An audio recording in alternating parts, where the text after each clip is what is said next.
Hi, I'm Rob Carrothers, and today we've assembled a group of volunteer leaders to talk with you about Living Lord's worship ministry. We'd like to tell you about how this very important ministry has enriched our congregation's influence on visitors, on our congregation members, and on us as individuals as we search for Christ in our lives. Now, I'm going to first introduce you to our leaders, and then I'd like to tell you a story that began 33 years ago. To my left is Lori Marquin. Now, Lori is our council representative for worship, but she also organizes our Altar Guild volunteers. To her left is Chet Palumbo, and Chet plays a big part in organizing our ushers and our greeters so that all our services have the people to help direct us as things have changed. And to Chet's left, we've got Matt Ward. Now, Matt does property and he does security, and he makes sure that our services aren't disrupted. So what I'd like to do now is talk to you about the different parts of our worship ministry. And I'm going to start with greeters. And I'd like to tell you a story about Millie Hoffman. Now, Millie was the first person that I and my wife Sherry and our children encountered when we visited Living Lord in 1988. Millie was so friendly that I thought she must have been one of my long-lost aunts because she was open and she was just a joy to meet. In fact, when we came back the second week, I think most of it was to see Millie again, because Millie made us feel so warm. And she was the kind of person that Christ puts on this earth to make sure that we know we're loved. You know, this is something I'd missed as a young man. I hadn't grown up in the Lutheran church, and Millie certainly showed me what I'd missed by not being in the Lutheran church. So now I'd like to talk to Lori a bit and talk to her about service on the Altar Guild. There's 10 people that provide all that we need for the service and the communion elements each week. It's a huge service to us all. But Lori, when people talk to you about their service on the Altar Guild, how do they describe it if they were to talk about it at the dining room table with their family around? Well, many of the ladies that work on it right now have worked on Altar Guild for many years. They seem to have the joy of having the responsibility of having the table set every week, as if it was something that they know. It's like the behind the scenes type experience, and it makes them I think feel part of each service in a special way. Mm-hmm. So when they put the elements out, it's like they're putting out the elements on their own table. Sure. And they want people to feel good, and they want people to be satisfied, and they want to know Christ's love. Mm-hmm. Yeah, that's the way I would say it too. It makes it feel like, even though there are certain instructions about what has to be out and how many and that sort of thing, it's just as if you were doing it in your own home. Well, I know I saw you training a new volunteer last weekend, and the training was thorough, but it was also done with a lot of love. So that's how the Altar Guild supports our worship ministry. Now, Chet, you and your volunteers organize and they direct us each week as ushers and greeters. And what situations have you seen where ushers have impacted the lives of people in our congregation, or especially visitors? Well, this past year, especially with COVID and all the changes that we've had to go through, from not having a service, going down to 2 services, and then the processes every Sunday as far as how we're going to do communion and with the celebration cups and assisting them.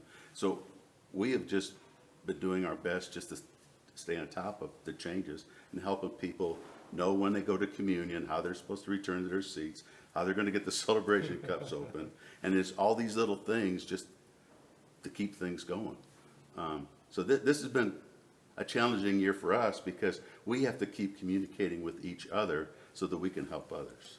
Well, I've seen you bring some new volunteers on in the last few months, and I've seen the look on their face and the satisfaction that they get from helping other members worship and feel comfortable at worship. So I want to thank you in particular because your people really touch a lot of lives.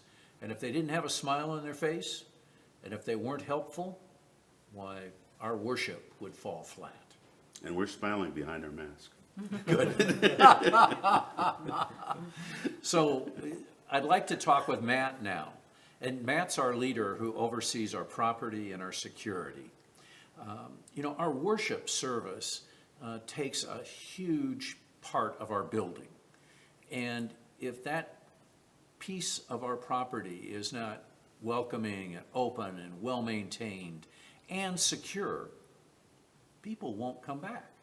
And Matt's made it a mission to make sure that when people come in, they don't have to worry about what's going to happen during the service. So, Matt, how have you seen the security that you provide and the property assistance that you provide enrich the lives of our members and our volunteers? Right.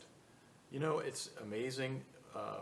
We were talking about our volunteers and some of the changes we've made during COVID. And, if you think about the number of people that are involved, we have a small, very dedicated staff of people working here. And then we have this larger group of people that are volunteers that are making a lot of things happen. And you start adding it up, and it gets to be a bigger number than you probably expected.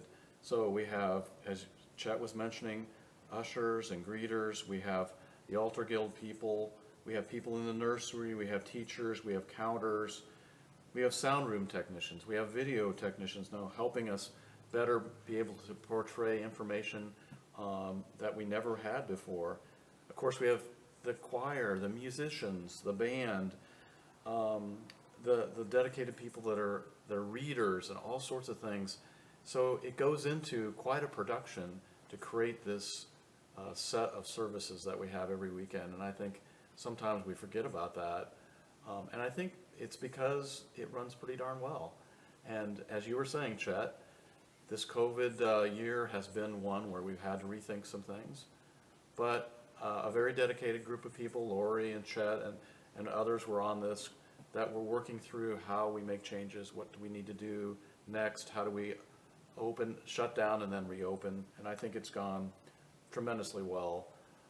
And as we're back now to 3 services, it's wonderful to be back to, we have, again, a lot of things rolling.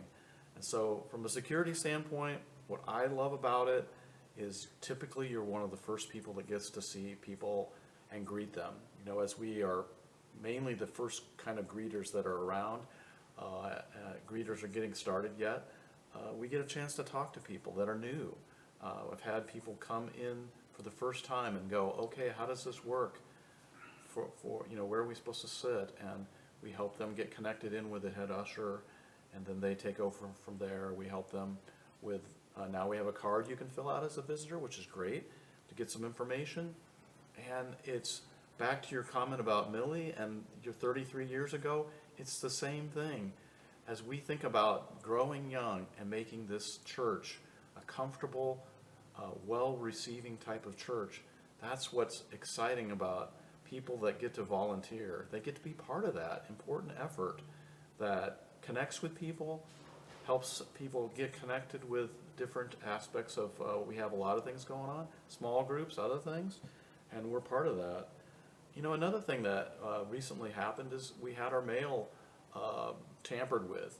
And so we got our heads together and figured out, okay, well, let's get a mailbox that is tamper-proof, that you can't stick your hand into. It's just a small security thing that we did recently to just make our lives a little safer and a little easier here at church. And you'll see us continue to work on those sorts of things as we move along. how do we make it a safer, more comfortable church for everyone to find their connection with God here at Living Lord and be that church for them. Well, thank you. Well, as you've seen from these dedicated volunteer leaders, putting together the worship that we do here at Living Lord is a community project. And it's one that can be very satisfying. So as things start to expand, as COVID starts to wind down, and we get back to what's normal, think about coming in and joining us as a volunteer. Most of us started at 1 or 2 hours a month, but now it's a big part of our lives. It can be that 1 or 2 hours a month, or it can be in a leadership position. But the fact of the matter is that if you want to help us spread God's love, this is one way to do it. So if you have questions, or if you'd like to volunteer, please call the church office. Talk to Paula or Leslie or any of the staff, and they'll direct you to the appropriate people. So thank you.